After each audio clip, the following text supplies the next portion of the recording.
Ya, tanpa berlama-lama ya, sebenarnya ini adalah unboxing yang part kedua dari EasyFish C3X, dan ini adalah pesanan dari pelanggan yang harusnya kita pasang karena buru-buru. Jadi kemarin video yang kemarin itu cukup singkat, terburu-buru buatnya, jadi mohon maaf jika masih banyak kekurangan ya. Ini di awal pada saat kita kedatangan barangnya, kita cek ternyata sedikit ada kejanggalan, makanya saya upload video ini biar teman-teman nanti bisa jadi pengalaman dah apa yang perlu diperhatikan. Dan kalau bisa dicek juga sebelum membeli, dicek juga si penjualnya cara packingnya seperti apa, karena riskan juga ya, jangan sampai barang yang kita terima malah jadi rusak. Di sini terdapat beberapa robekan-robekan kecil, terus lecet-lecet kecil dari bubble wrapnya. Menurut saya sih untuk bubble wrapnya ini tidak aman. Nah, entah dari teman-teman berpikir nih seperti apa, silahkan simak aja videonya ya. Jujur ya, sebenarnya untuk part 2 ini kita dubbing, dan tujuan dari video ini sebenarnya untuk pembuktian ke marketplace-nya, dan kita mencoba chat ke marketplace-nya langsung, tapi jawabannya bahwa mereka sudah melakukan pengecekan sebelum produk di packing dan dikirimkan.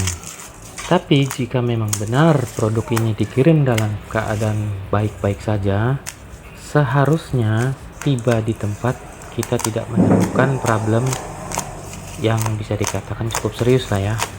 Nah, saat ini pada kasus saya menemukan sedikit robekan. Sebenarnya bukan sedikit ya, cukup besar robekan seperti tertusuk benda tajam di dalam paketnya. Dan di bungkus atau dus paketnya terdapat seperti jejak sepatu ya. Nah, ini sangat janggal sekali, padahal di bubble wrap. Artinya kalau sudah di bubble wrap, harusnya tidak ada jejak sepatu di dusnya. Seperti itu maksud saya. Jadi kalau memang dalam keadaan baik-baik saja, harusnya dusnya tidak robek seperti ini. Itu seperti tertusuk benda tajam ya. Padahal kalau kita perhatikan tadi ya, untuk bubble wrapnya, untuk di sudut itu tidak ada robekan tadinya, tapi kok kenapa di dalamnya ada robekan. Ini menandakan bahwa quality control dari sellernya itu kurang, kalau bisa dikatakan ya sangat kurang. Cuma ya, kalaupun cuma satu orang aja yang rating, itu nggak berimbas apapun terhadap suatu seller. Ya balik lagi, paling-paling yang dirugikan adalah si pembeli. Paling-paling seller cuma dapat rating rendah aja, itu pun tidak seberapa berpengaruh. Ini produknya kita buktikan, kita perlihatkan seperti ini robeknya, tembus dari luar ke dalam mengenai dus produknya. Dan dari bubble wrap yang kita perlihatkan di awal itu tidak ada robek ya di bagian atau di sudut itu ya. Nah, ini membuktikan bahwa quality controlnya masih belum terjaga. Oke, sesi unboxing sudah selesai. Selanjutnya adalah sesi pengetesan apakah produk itu berfungsi dengan baik atau tidak. Untuk link pembeliannya akan saya cantumkan nanti di deskripsi ya. Jika teman-teman ingin membelinya, silakan langsung klik di deskripsi. Jika nanti ragu dengan seller ini, saya juga akan tampilkan link alternatifnya. Tapi jika nggak ragu, silakan langsung diklik aja. Sebenarnya seller ini cukup bagus kok, lengkap dan stok selalu tersedia. Namun dari sisi packingan masih kurang terjaga ya. Tapi itu bisa diatur, bisa dicek dengan CS-nya. Oke, jangan khawatir. Untuk barang saya terima dengan lengkap sesuai dengan pesanan, dan secara keseluruhan seller ini bisa dikatakan recommended seller. Ini robek parah.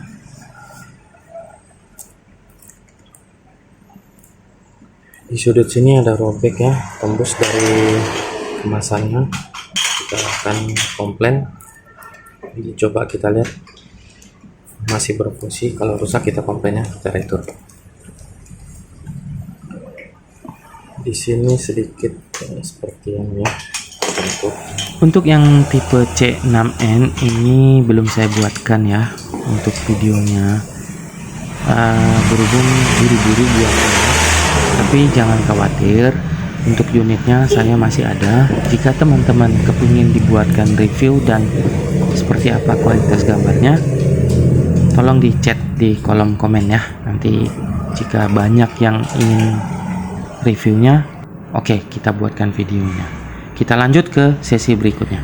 Oke, ini kita sudah terima paketnya. Tadi sebelumnya kita sudah unboxing. Namun setelah kita unboxing,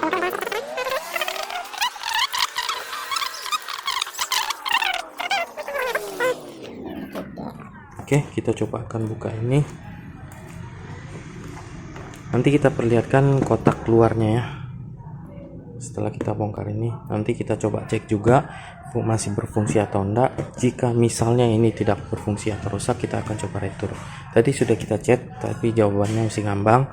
Ini kita beli di salah satu marketplace. Nanti saya cantumkan linknya, termasuk link official juga sih. Oke, kita lanjut untuk pembukaan segelnya ya. Ini saya buka segel ya, segel. Kita buka dari sini aja.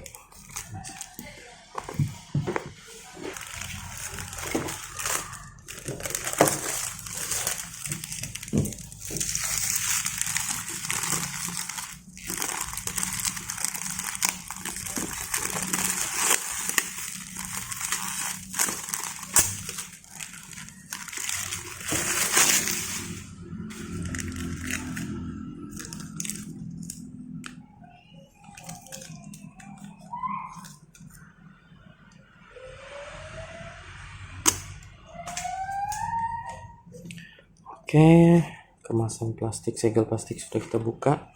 Walaupun ada cacat ya, kita akan coba unboxing dalamnya. Kita singkirkan dulu.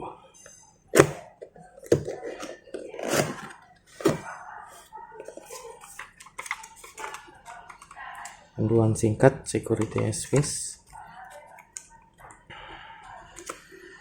garansi resminya.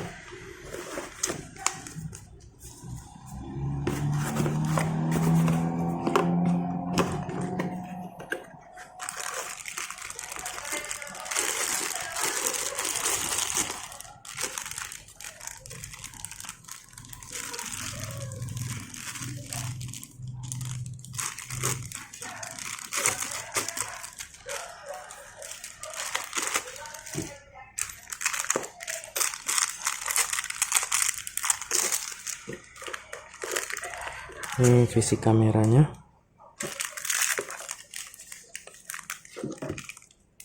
Ini ada stiker untuk pemasangan. Ini ada tambahan untuk penutupnya. Terus ini kameranya. Oke, kita singkirkan dulu kotaknya.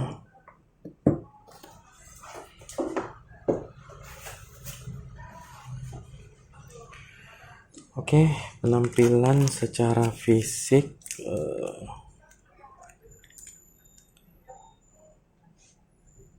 nggak ada yang cacat ya.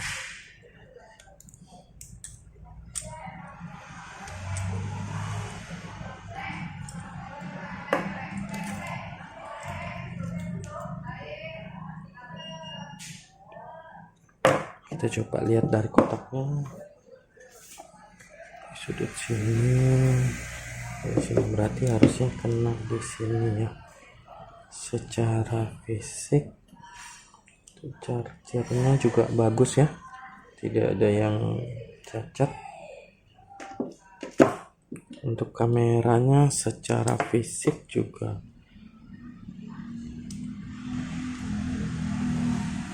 ada cacat.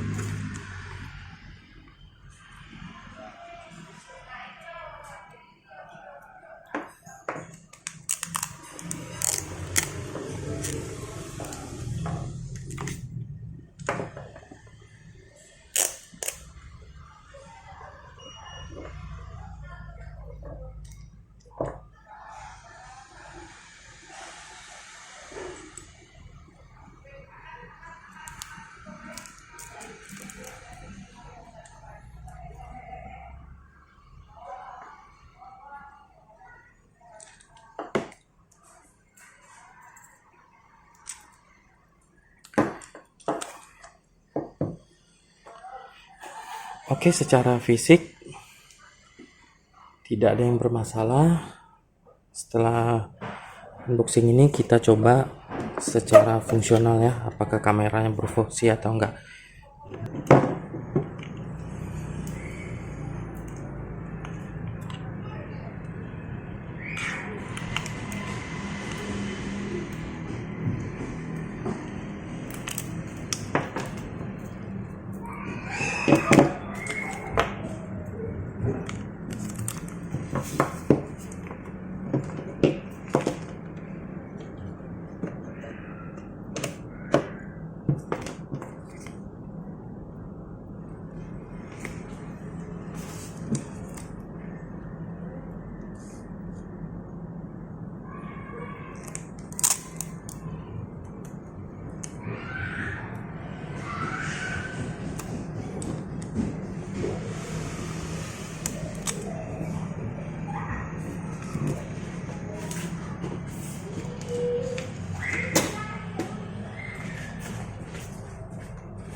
Use EasyViz app for device Wi-Fi configuration.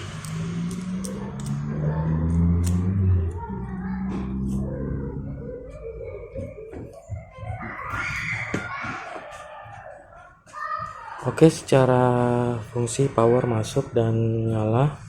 Tadi sempat ada suara juga ya. Saya pikir tadi mau direset dulu, ternyata sudah biru. Oke, selanjutnya saya mungkin akan sambungkan ke aplikasi dulu. Jadi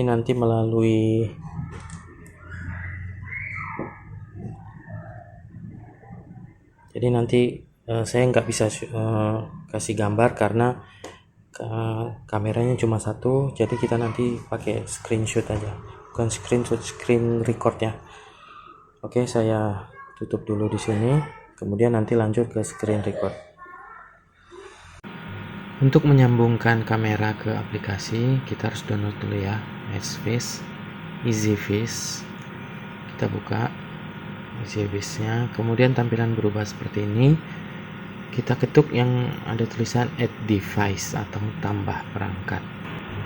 Kemudian tampilan berubah dan kita pilih yang ada tulisan kamera. Kemudian kita scanning QR code-nya, ada tertera di kameranya ya, atau di buku panduannya. Kemudian ada searching, terus dia terdeteksi sesuai dengan tipe atau modelnya. Ini C3X untuk kasus ini ya. Setelah itu pastikan perangkat dinyalakan atau kamera dihidupkan, diplukin aja adaptornya, dan kemudian dicentang yang ada tulisan device is power on. Jika sudah dicentang, maka tombol next akan berubah menjadi biru. Dan kita sentuh atau kita tekan dan tampilan akan berubah seperti berikut. Pada bagian ini cukup ditekan tombol start aja dan akan tampil berubah seperti ini. Kemudian dicentang indikator berwarna biru. Setelah itu next lagi. Tapi sebelum mencentang atau next, pastikan juga indikator LED warna biru di kameranya benar-benar berkedip. Kemudian setelah di next akan berubah tampilan, ada tulisan open location permission. Ya, disentuh aja, lanjut ke step berikutnya.